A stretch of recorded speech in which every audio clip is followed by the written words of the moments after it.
ঈদ রেসিপিতে আজকে আপনাদের সাথে শেয়ার করছি লাচ্ছা সেমাই বা দুধ সেমাই।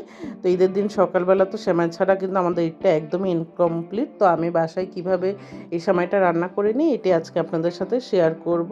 তো প্রথমে চুলাতে একটা কড়াই বসে এর মধ্যে দিয়ে দিয়েছি কিছুটা ঘি। তো ঘির মধ্যে হচ্ছে আমি বাদাম এবং কিশমিশটাকে ভেজে নিচ্ছি। তো এখানে আমার কিছুটা ভাজা হয়ে আসলে আমি কিন্তু বাদাম কিশমিশটাকে উঠিয়ে একটা বাটির মধ্যে রেখে দিব এবং হচ্ছে একই ঘির মধ্যে আমি হচ্ছে লাচ্ছা সেমাইটাকে ভেজে নিব। তা আমি আজকে এখানে একটা নর্মাল লাচ্ছা সেমাই ব্যবহার করেছি। আপনারা আপনাদের হাতের কাছে যে লাচ্ছা সেমাইটা থাকে এটা কিন্তু ব্যবহার করতে পারেন। তা আমি হচ্ছে সেমাইটাকেও কিছুক্ষণ হচ্ছে ঘিতে ভেজে নিব। তো একটু লাল লাল করে আমি ভেজে নিয়েছি। সেমাইটা ভাজার সময় কিন্তু চুলার জালটা অবশ্যই মিডিয়াম টু লোতে থাকতে হবে, নাহলে কিন্তু সেমাইটা একদম পুড়ে যাবে।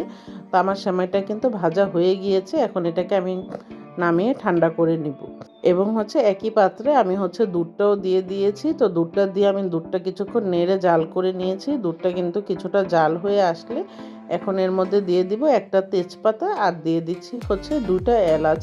আপনারা চাইলে কিন্তু এলাচের গুঁড়োটাও ব্যবহার করতে পারেন।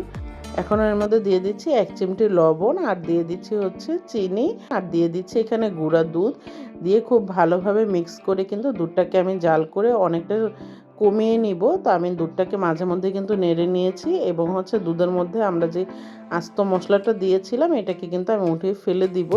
তা আমি হচ্ছে এখানে তেজপাতা এবং এলাচটাকে কিন্তু উঠিয়ে ফেলে দিয়েছি এবং আমাদের কড়াইয়ের সাইডে দুধের যে সরটা জমে এসেছে এটাকে কিন্তু আমি দুধের সাথে মিক্স করে দিয়েছি।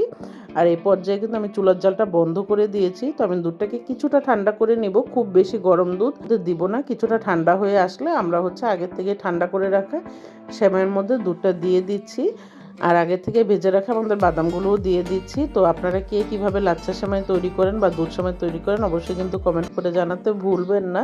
আর রেসিপিটি কেমন লাগলো এটাও অবশ্যই জানাবেন। সবাই ভালো থাকবেন, সুস্থ থাকবেন। আল্লাহ হাফেজ।